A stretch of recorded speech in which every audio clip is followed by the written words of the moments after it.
এই জন্য দুইটার প্রতিবাদেই আমরা এই সংসদ থেকে আপাতত মাননীয় বিরোধী দলের নেতা, ধন্যবাদ মাননীয়। নোটিশই তো উত্থাপন হয়নি, আপনি কি করে বুঝলেন কোনটা চাপা দেওয়ার জন্য এটা করা হচ্ছে? গতকাল যখন দিবসের সর্বশেষ কর্মসূচি আলোচনা হয়, আলোচনার শেষ বক্তা ছিলেন মাননীয় আইনমন্ত্রী। তিনি তার বক্তব্যে আমাকে একটু হয়তো খেয়াল করেন নাই ভালো করে আমার কথাটা, আমার তাই মনে হয়েছে। ইন্টেনশনালি উনি বলেছেন এটা আমি মনে করি না। আমি যা বলেছি তিনি এর বাইরে গিয়ে একটু আমার সম্পর্কে বলে ফেলেছেন। গতকাল যে এজেন্ডাটা আমরা উত্থাপন করেছিলাম এটা ছিল মূলত গণভোট, এবং গণভোটে সংস্কারের যে প্রস্তাব গিয়েছিল এর আলোকে যে পরিষদটা গঠন হওয়ার কথা সেই পরিষদের সভা আহ্বান সম্পর্কে এটাই ছিল মূল নোটিশের বিষয়বস্তু। এক পর্যায়ে মাননীয় স্বরাষ্ট্রমন্ত্রী একটা প্রস্তাব এনেছে। এই প্রস্তাবে আমার বক্তব্যে আমি রেসপন্স দিতে গিয়ে বলেছিলাম, যেহেতু আলোচনাটা হয়েছে সংস্কার পরিষদের উপর, যদি এইটাকে কেন্দ্র করে কোনো কমিটি, বিশেষ কমিটি গঠন হয় তাহলে আমরা ইতিবাচকভাবে সেটা ভেবে দেখব। এবং একই সাথে বলেছিলাম যে সেখানে সরকারি দল এবং বিরোধী দল থেকে সমান সংখ্যক সদস্য নিলে এটা অর্থবহ একটা কমিটি হিসাবে রূপ নেবে বলে আমরা বিশ্বাস করি। যেহেতু আমরা এখানে এসেছি সংকট নিরসনের জন্য, সংকট তৈরির জন্য। এর উত্তরে তিনি তার কথা বলেছেন। আমার বক্তব্য যেহেতু আগে হয়ে গেছে, বিষয়টা আমি ক্লারিফাই করলাম। কিন্তু যেহেতু এটা জন আকাঙ্ক্ষার বিষয়, গণভোটের বিষয়, প্রায় 70% মানুষের রায়ের বিষয়, আমরা প্রত্যাশা করেছিলাম যে আপনার মাধ্যমে প্রতিকার পাব, এবং সিদ্ধান্তের জন্য আমি আপনাকে আহ্বান জানিয়েছিলাম। কিন্তু কোনো সিদ্ধান্ত হলো কিনা আমি বুঝতে পারি নাই। এই বিষয়টা আপনার কাছ থেকে আমি স্পষ্ট জানতে চাই। ধন্যবাদ মাননীয় স্পিকার। মাননীয় বিরোধী দলের নেতা,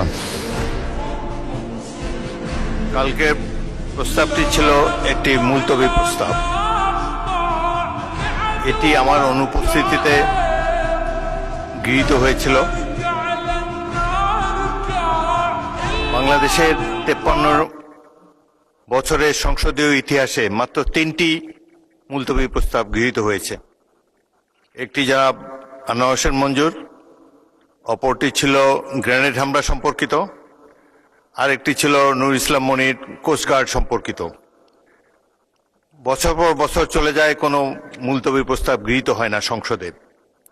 তারপরেও প্রাণবন্ত আলোচনার জন্য ডেপুটি স্পিকারের সভাপতিত্বে মুলতবি প্রস্তাবটি গ্রহণ করা হয়েছিল। এই আপনি জানেন যে যেই সমস্যার সমাধান আইন প্রণয়নের মাধ্যমেই কেবল করা যায়, সেটি নিয়ে মুলতবি প্রস্তাব হতে পারে না। তারপরে উদারভাবে বিরোধী দলকে কথা বলার সুযোগ দেবার জন্য এটি গ্রহণ করা হয়েছে। আরও একটি আমি বলতে চাই, এই সম্পর্কিত আরও একটি নোটিশ, আরও একটি মুলতবি প্রস্তাবের নোটিশ আজকে আমরা বিবেচনা করব। আপনাদের মধ্যে যদি কোনো কথা বলার বাকি থাকে, আমি বলেছিলাম যে বাকি কথা হলে আগামীকাল হবে, আজকেও আপনারা যদি প্রয়োজন হয় সেই নোটিশটি সম্পর্কে যখন আলাপ আলোচনা করব, আপনাদের আরও যদি বক্তব্য থাকে কথা বলার অবারিত সুযোগ আপনারা পাবেন। এটি একটি জাতীয় সমস্যা, যত গুরুত্বপূর্ণ বিষয় আছে আমরা আশা করি ট্রেজারি বেঞ্চ এবং বিরোধী দল মিলে খোলাখুলিভাবে কথাবার্তা বলে সংসদে প্রাণবন্ত আলোচনার মাধ্যমে আপনারা সিদ্ধান্ত নেবেন, সেই সুযোগ আপনাদের রয়েছে। এটি মহান হাউস অব দি পিপল, আপনারাই ডিসাইড করবেন